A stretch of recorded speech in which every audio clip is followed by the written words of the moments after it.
On today's show, the schedule came out just a few days ago in the NBA world, and we'll circle some games to watch for the Atlanta Hawks in the upcoming season. And after that, your mailbag questions we often do on this podcast. We'll touch on all of that and more on the way. You are Locked On Hawks, your daily Atlanta Hawks podcast. Part of the Locked On Podcast Network. Your team every day.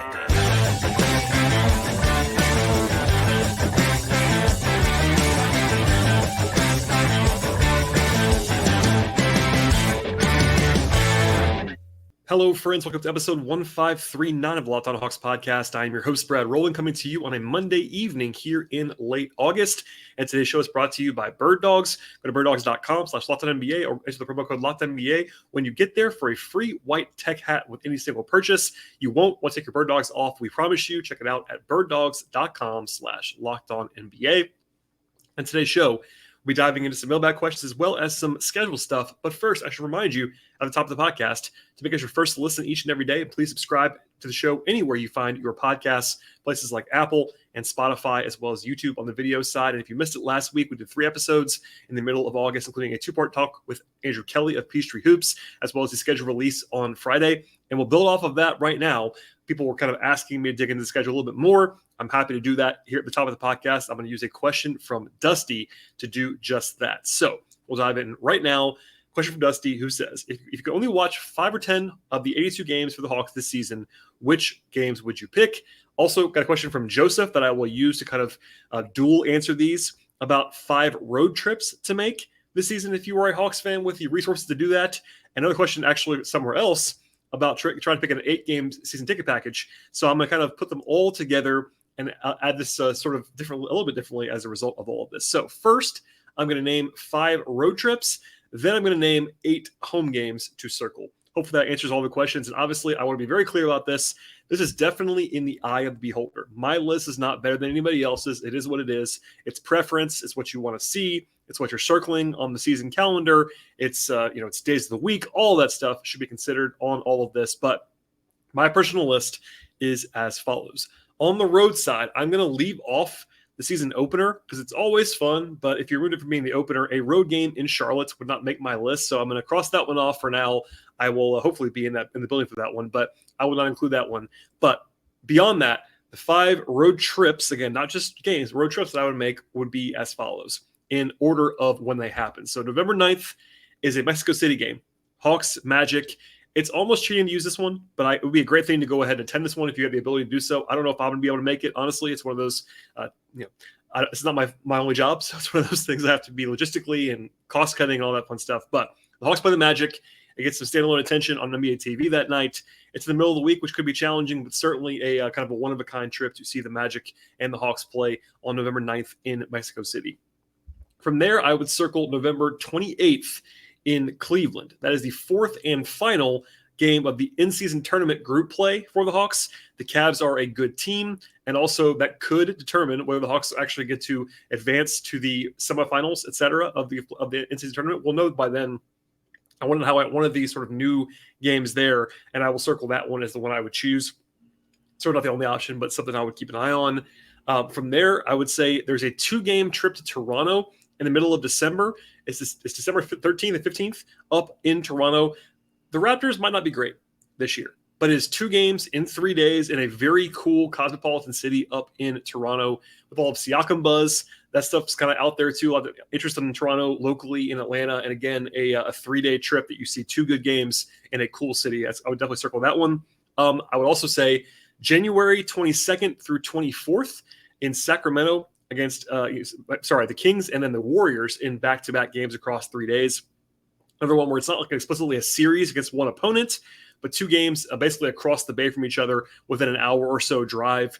And 2 obviously fun opponents. The Kings and Warriors play entertaining basketball. 2 good teams as well from last season. The Kings, could score with anybody, obviously. The Warriors are the Warriors. Steph, Clay, etc., Draymond. That'd be an entire fun experience to check out those arenas. Also 2 great arenas by all accounts. Golden One in Sacramento and then the Chase Center in Oakland/San Francisco. And then finally, I would circle as my last trip, March 17 and 18 in LA. So the Hawks play the Clippers and the Lakers on back-to-back days in the same building. Two playoff caliber teams, obviously, with those two opponents. That would be what I would circle. And LA is an awesome place to be. Only drawback there is it's right in the middle of the NCAA tournament, which is kind of a tough sell for me as someone who tries to cover all kinds of stuff. But that is a fun back-to-back in terms of what I'd be circling there. And one more note here. The Hawks do have a 3-game road trip to New York City, but 2 of those games are against the Nets. The Nets are just okay, I think, this season. And one of those, obviously, against the Knicks would be a headliner. So that's one to certainly consider taking as well. That'd be the runner-up, sort of honorable mention for me. But that's what I would go with on the 5-game road trips that I would suggest.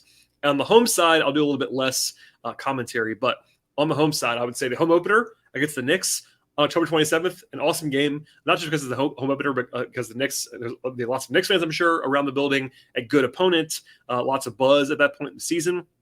I would say Saturday, November 11th against Miami. That's a division game, of course, against the reigning conference champions. I would put that one on the agenda.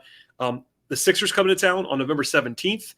That's an in-season tournament game, which is certainly important and notable this time around for the first time. Also a weekend game on a Friday night. Should be a lot of fun there.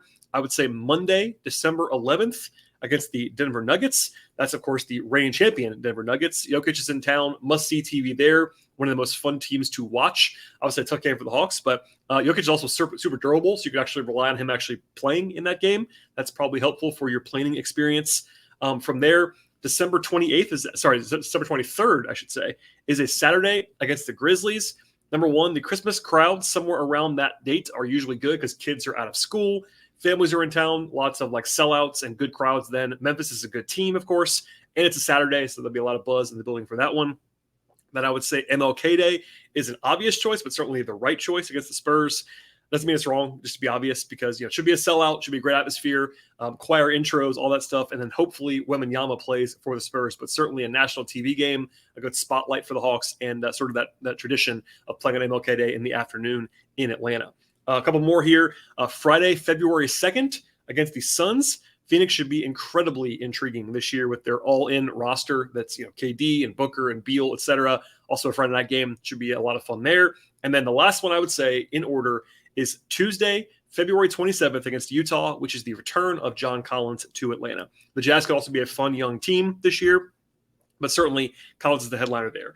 There are some other ones that I would at least throw in there as reasonable inclusions. The Lakers game, when they come to town, always fun, January 30th. The Warriors, same thing on February 3rd.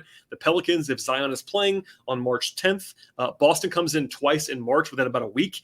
Kind of strange to pick one of those because they're literally almost back-to-back. Those are always big games. And then the Bucks come in on a Saturday in late March, March 30th, and that should be one to keep an eye on as well. That's a lot of information to throw at you in a short period of time. I find that podcasts are not the best possible medium for schedule analysis because it's helpful to see what's in front of you. But I think it's a pretty interesting schedule. I will also point you to the comments that I made on Thursday's evening's show into Friday about how it's a pretty favorable schedule. I think all things considered, not a huge, it's not going to change the entire world with that schedule for the Hawks, but I think things broke pretty well for Atlanta and, back-to-backs and the relative ease of the schedule, in-season tournament stuff, all that stuff should be still relevant from Friday's show, but that's all I have for now. And sort of get your calendars out. I know I have been trying to get some road trips on the books, etc., and a fun time, especially for the diehards, to dig into their schedules and all that fun stuff in the coming weeks. Okay, we'll have a break now from our sponsors. We'll have plenty more to come, including your mailbag questions. But first, a word from our friends at Birddogs. Today's show is brought to you by Birddogs. Birddogs is fantastic, bringing fit, comfort, and versatility to the table with their products. I feel fantastic, honestly, and comfortable in my own skin when wearing Birddogs gear. And Birddogs stretch khaki shorts are designed to fit slimmer through the thigh and through the leg. Get that sculpted look that you're looking for. It's really an awesome fit, both aesthetically and also just the way that you are comfort and basically the way that you feel as you're wearing their gear. They also fit much better than regular shorts. They haven't made of that stiff, restricting cotton fabric that you're probably familiar with. Birddogs fixed that issue with a new cloud knit fabric that looks just like khaki but also stretches, give you the slimmer fit that actually without having to sacrifice all of that movement that you're looking for. They also use anti-sweating fabric to keep you cool and dry all day long. And in the end, they make awesome products with Birddogs. You're going to check out all of them by going to birddogs.com/lockedonnba. When you get there, use the promo code LOCKEDONNBA as well. When you use that code, they'll throw in a free white tech hat with any purchase. One more time, check it all out now at birddogs.com/lockedonnba. All right, some questions from you, the listener and viewer of the podcast, for the rest of this episode, I should say. First one comes from Jesse, who says, "How great would it be for the Hawks if the Sixers blew up? It also seems like the Celtics might be weaker now with Kristaps Porzingis already hurt, etc." I would say this: it is August, and there isn't too much in terms of actionable stuff here. But through the Hawks' lens, it's definitely not a bad thing that Philadelphia may, I want to stress, may be teetering a little bit with the Harden news, with some of the rampant Embiid chatter out there.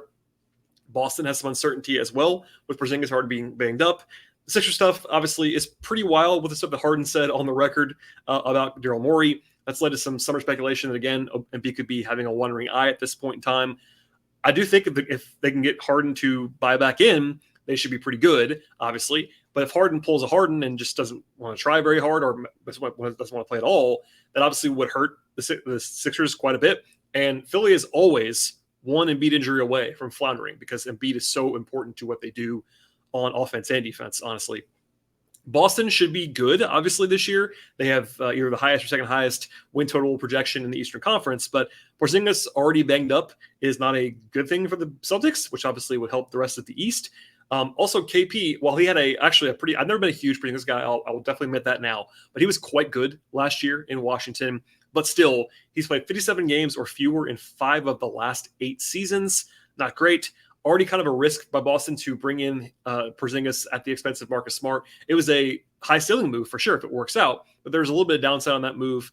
So yeah, anyway, I mean, long story short, it's too early to really know, but it could certainly be good for the Hawks to answer the question, because if any projected top teams have more uncertainty, that definitely helps the teams that are not quite always projected to be that high. And, even a team like Milwaukee has a lot of age on it, for instance. A lot of injuries last year with Chris Middleton, et cetera. Brook Lopez is certainly an age-related candidate. So the teams at the top of the East are not infallible by any means, and that definitely helps the Hawks at this point in time. Question now from Zach Goodman. A really good one, honestly. I'm going to abbreviate the question a little bit because it was very long and had a lot of context, which is good stuff. But just for podcasting, I'm going to chop it down a little bit. But he says, the recent footage of Trey and Steph is fun and encouraging for Hawks fans, but also there's a risk of setting off another unbearable round of national and other team media folks talking about Trey and how he might actually be a shooting guard. Most Hawks fans know that Trey should be a primary offensive initiator and that he also needs to move off the ball more. But Zach's question is, what is the ideal role for Dejounte Murray, and what does that look like this year? What are some ways that Quinn Snyder can use Murray off the ball more, and what is your assessment of his off-ball game? So, lots to get into here, obviously. Zach didn't include this with his email, but there's lots of different layers here. I want to start with Trey, actually, briefly, because there was a talking point last year, especially, but I'm sure to come up this year, that Trey could play quote-unquote shooting guard. He's the better shooter between he and Murray and all of that stuff. It's very silly in a lot of ways. Trey is, for one of the best playmakers in the entire league, one of the best 5, maybe best 2 or 3 passers in the entire league. He's an awesome passer and passer. It's been proven repeatedly that Trey plus shooting and someone to play the pick and roll game with him is a formula for a very, very good offense in and of itself. So the ball has to be in Trey's hands as the number one and primary look for this Hawks team. I think everyone with the Hawks and around the Hawks does know that. With that out of the way, though, Trey does need to improve still as an off-ball player. And I think that Trey needs to buy in. That's always been the number one thing for me. It's not that he cannot do it, is that he's not been super willing to do it, at least intentionally in terms of his actions on the court. I think Quinn has a good chance to cook that out of him. Again, it does not mean he's going to be playing off the ball all the time. That's important to keep in mind. He's still going to be an on-ball player. That would be bad to take him off the ball too much. But the Hawks do need to have sort of Trey get to a point where he can and is willing to be a weapon off the ball when he's not doing stuff on the ball. And Quinn already preaches to everyone, not just Trey, to pass and get off the ball and move. And more movement, I think, will be sort of a staple of the offense this time around. Trey is going to have different rules in some respects because he has so much usage, and you can't expect him to kind of be flying around all the time. But I think we'll see an uptick in his off-ball activity. That will help everyone, by the way, including Dejounte. Now, to the Dejounte side of the question from Zach. I'll say this. Dejounte took more threes and made more threes last year than he had in any season of his career to date. That's a nice starting point. Now, he's still only an average three-point shooter at best, but provided he stays healthy, I think Dejounte projects, in my opinion, to set a new high again in attempts and makes, because I think Snyder's going to actively push him to do that more than Nate did. There is a ceiling to that. I think Dejounte is not going to be his most natural self as a bomber from three-point range. I think he's going to still take some mid-rangers and his floater, all that stuff. But the Hawks, I think, probably want to get Murray more involved in a way that's more similar to what he did in San Antonio early on in his career when he had a smaller role. Now, he's still going to have a high usage role, especially when Trey's off the floor. But Murray, for me, can be a more active cutter to the basket and off the ball in general. It's something to sort of focus on for me. There'll be less stagnation in general, I think, with the offense this year, but I think more free flow with Snyder in general. Nate's setup was pretty stagnant. Didn't really prioritize cutting off the ball from Trey or Dejounte in a way that should happen more now. And again, to be fair about what I always say about Trey needing to buy in about moving off the ball, Murray has to buy in too. It's not just Trey. He was able to be so much on the ball in San Antonio, I'm talking about Murray now, that he has molded his game to that a little bit more often. But when Trey is off the court, Murray can kind of do the on-ball thing a lot more. When Trey's on the court, you're going to need him to move more intentionally off the ball, a little bit less of the your turn, my turn stuff. So Zach also asked a longer question, but it would take me forever to answer, about what kind of role Murray might be in a vacuum, just Hawks or not Hawks. Basically, like, he's not a great shooter or a great defender or a great creator, etc. I do think that he got a little bit overrated in terms of like placements on like top 100 lists a couple of years ago in San Antonio. Like, I don't think he's a top 30 player in the league, that kind of thing. But I think that it's going to work better this season because he's going to buy in more. Trey's going to buy in more. And I think most importantly, perhaps they have a more creative and cohesive coaching staff than they had before. But I think that both Dejounte and Trey, if I had to guess right now, will have better seasons than last year. That's not only because of coaching, but because of just their quality of play. I think all of that puts them in a better position, generally speaking. Now, with Dejounte, a lot of my concern happens on defense, but that's another topic for another day. But I think in terms of the offense, I do kind of believe that. So in an overall sense, we'll just say Murray takes more threes this year. Trey gets pushed a lot harder to be sort of a more active participant off the ball when he's not engineering the offense. I would keep an eye on Dejounte a lot as a cutter this year. Even as a screener, I think Trey has actually done some good jobs, some good work as a screener in the past.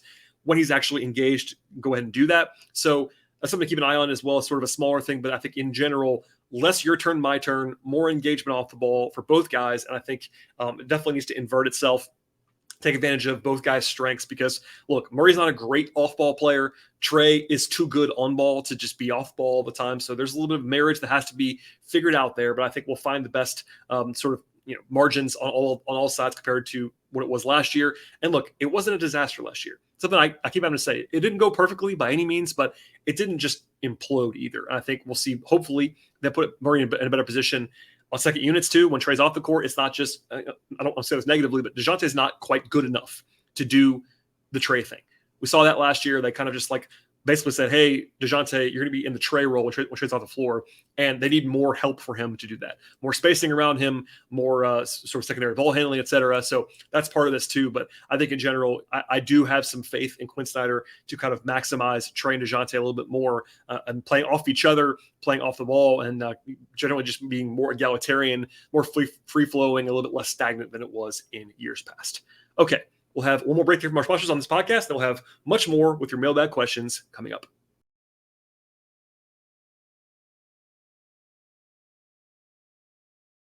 All right, and we'll end the show with two questions. They're actually kind of paired up for a pretty obvious reason that will become apparent in a second. But a question comes from Selby, who says, how worried are you about the defense if Saddiq Bey is the starting power forward next season when we already had defensive problems with JC being the starting power forward and he is a much better defender than Bey? So I'll say this. It's a very reasonable question. I've done a couple of like season preview podcasts in the last couple of weeks on other shows with Nate Duncan on the Dunked On side and Josh Lloyd on Locked On Fantasy Basketball. And I found that it's kind of a tough sell if you don't go beyond the surface level. And like I think obviously this podcast goes into a lot of depth. It's about one team every day. But if you're more national, I kind of get it, because if you just think of it as taking John Collins away and not really replacing him with an external option. I know they brought in Bey last year in the middle of the season, but it's kind of hard to explain to someone like how the Hawks can be better, because they, just roster-wise, it doesn't really make a lot of sense. But look, on offense, it's a much easier sell after last year because of the way they used Collins in that small spot-up role that was not his best, as we talked about ad nauseum last season. He didn't shoot the ball very well. Plus, you have Saddiq Bey, who, by all accounts, and even someone who's a little bit probably lower on Bey than some, his offense is very, very valuable. His shooting, his bully ball game against smaller opponents, I think he fits very well with Quinn Snyder. And I think it's very easy to sell the offensive pathway to being improved because more of Bey and more of Jalen, of course. But, with the way they were using John last year, that's kind of an easier sell. But defensively, it is pretty worrisome to the question from Selby. So we'll get to Jalen in a second with the other question I referenced. But taking away 30 minutes a game from Collins, which is what it was last year for 71 games. So, that's a pretty big chunk of minutes. Removing that defense from John Collins is not going to help them on its own. I know there's still somehow this notion out there nationally that Collins is not a good defender. It's just not true. And honestly, like the question said from Selby, he's a much better defender than Saddiq Bey. It's not particularly close. So the hope would be that the drop off from Collins to Bey on defense is offset by the shooting on offense. And also they're going to need, frankly, a lot more defensively from players like Dejounte Murray and DeAndre Hunter this coming season. Trey is going to be what he is. The centers are good, but you need more from the guys who you're paying and expecting to be good defenders. And that means Murray and that means Hunter, because Collins did a lot of lifting for them last year defensively that they're not going to have this time around. Of course, they're also going to get Jalen Johnson on defense. And I think he's going to be a pretty safe bet to be a good defender. I saw that a lot last year in flashes. I think it's important to recognize that his tools versus his finished product status as a defender are a little bit split right now. I think last year we saw him make a lot of flash plays and he wasn't quite incredible play in, play out. But I think Jalen's defense long-term is really exciting. But the thing is, Jalen was already playing some last year. So it's not like you're going just from John to Jalen. It's really a lot of John's minutes are going to go to Saddiq Bey. So that's kind of where I'm seeing the drop off there. But I'll say this, it's a lot more difficult to describe how the personnel argument improves the defense this year than it is on offense. Again, offensively, more Bey and more of Jalen's creativity is a very easy sell. But defensively, going from Collins to what they're going to have now is probably a downgrade in even in an overall sense. Even if you are the biggest Jalen Johnson believer in the world, Jalen was still playing 20 minutes a game last year, so he's not going to play more than 30-ish at the absolute most this year, and you're bringing in a lot more Saddiq Bey. So anyway, I'll just say this. Defensively, to answer the question, they're going to need a lot more from coaching. That's Snyder and the whole system there, Murray, Hunter, and Johnson to make up for Collins. And I would say even more importantly, to go from being the 23rd, 24th, 25th defense to you're hoping to be in the top 17 or 18. I'm not saying they're going to be great defensively because I don't really see a pathway for that to happen this coming season, but you're hoping to be average. That's your goal.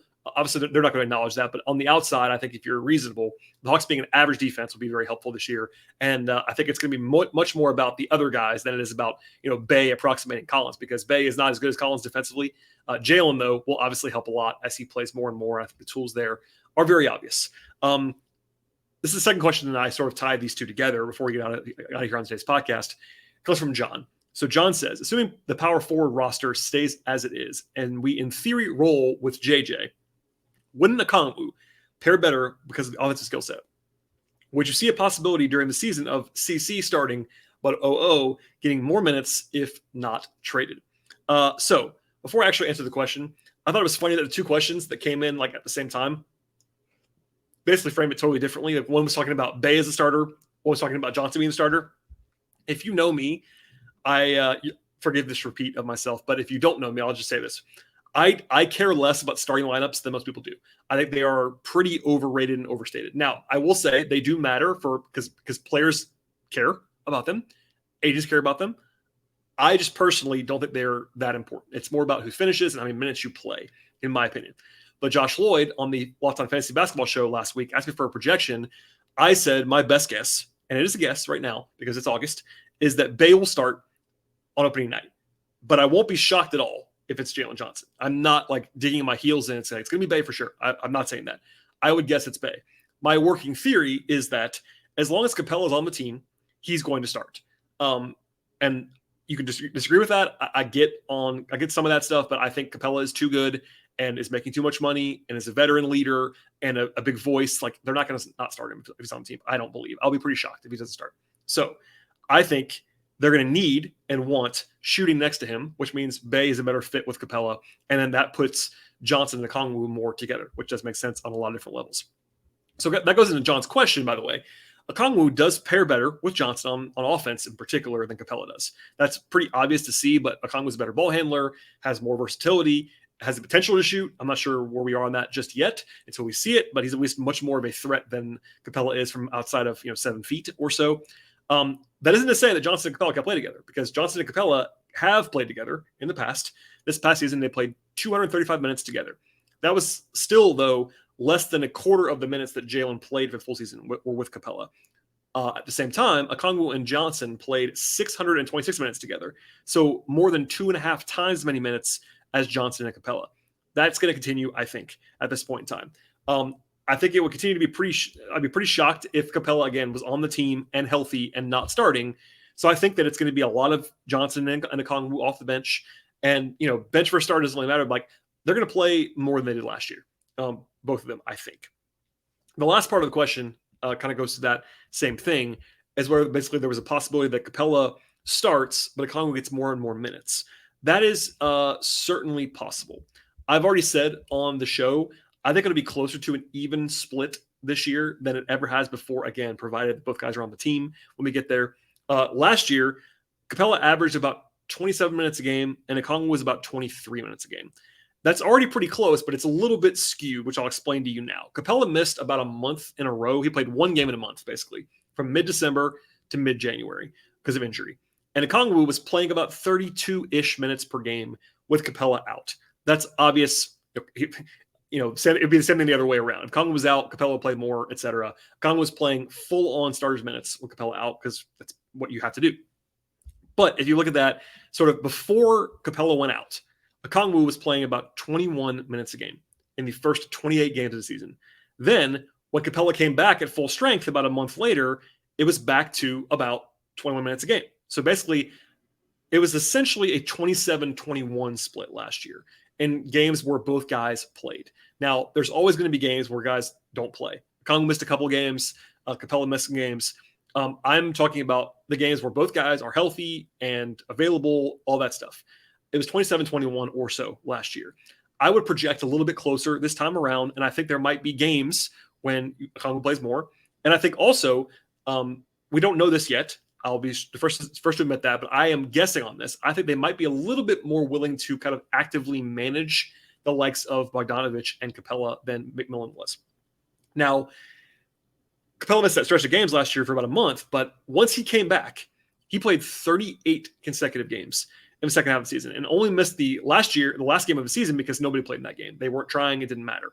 So essentially, Capella played every single game in the second half of the season last year. I know they were trying to push for every single win, all that stuff.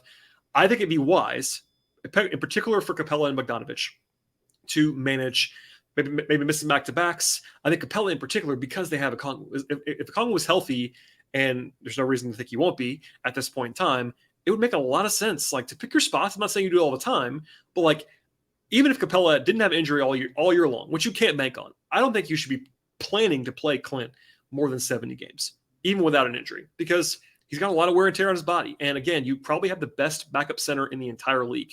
Use that depth. Keep guys fresh. Bogdanović is the same thing.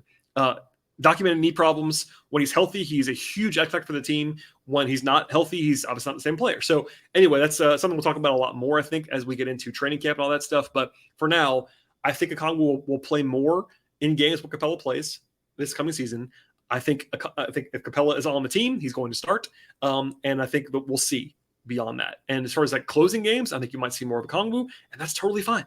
Matchup based, performance based, that makes a lot of sense. But I do think that if Clint is around, he'll start, and it'll be Bey and Clint, it'll be Johnson and Okongwu paired more together than not. And that's my general understanding for right now. But listen, as stuff changes in the future, I'll update my thoughts as we get into camp. If Snyder says opposite, we'll talk about that then. But that's where we are right now on the power forward side. I get questions about this all stuff all the time. I'll continue to answer them as the offseason goes along. But there you go at this point in time. I am done rambling on today's podcast. Thank you for listening to the show. As always, here in late August, we are, we're about 2 months away from the opener right now, but we are way less than 2 months from the preseason opener and media day and all that stuff. So we're getting closer and closer, like 6 weeks or so from Media Day, and we'll be wrapping up in the future. I have some guests lined up, hopefully even this week, but if not this week, maybe next week, etc. But please stay tuned. Please subscribe to the podcast and check us out anywhere you get your podcasts, places like Apple and Spotify and YouTube. 5-star feedback on Apple and Spotify is appreciated. Follow us on Twitter/X at Locked On Hawks. Follow me there if you'd like to at BT Rowland. Please check out my written work, patreon.com/BT Rowland as well. Thank you very much for listening to today's podcast, and we'll see you all next time.